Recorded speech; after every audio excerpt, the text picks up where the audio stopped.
యెషయా గ్రంథం 59వ అధ్యాయం 4వ వాక్యంలో చూసినట్లయితే, నీతిని బట్టి ఎవడును సాక్ష్యం పలకడు, సత్యమును బట్టి ఎవడును వ్యాజ్యమాడు, అందరూ వ్యర్థమైన దాన్ని నమ్ముకొని మోసపు మాటలు పలుకుదురు, చెడుగును గర్భము ధరించి పాపమును కందురు అన్నట్లుగా రాయబడింది. నా ప్రియ సహోదరులారా, చాలా మంది ప్రజలు నీతిని మానేశారు, అవినీతి పరులు అయిపోయారు.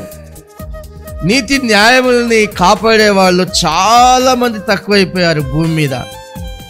మేము నీతిమంతులము అన్నట్లుగా వారు పైకి మాత్రమే అలా కనిపిస్తున్నారు, కానీ వారు మాత్రం నీతి పరులు గారు.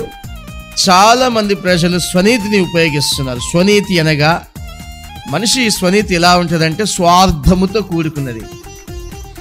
దేవుని నీతిని జరిగించేవారు భూమి మీద చాలా మంది తక్కువైపోయారు. అందువలన మోసపు మాటలు పొద్దున్న లేస్తే మాట్లాడుతూ అనేకుల్ని మోసం చేస్తూ పాపాన్ని గర్భం ధరిస్తూ ఉన్నారు.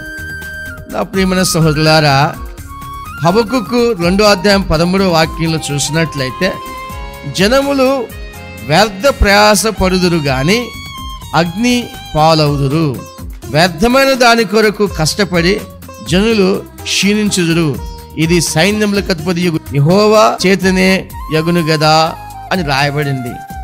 అంటే ఎన్ని చేసినా మనిషికి కాటికి పోక తప్పదు. కానీ ప్రతి మనిషి కూడా మరణం పాలైనా కొంతమంది అనగా దేవుని నీతిని జరిగించేవారు మాత్రం నిరంతరం నిలుస్తారు.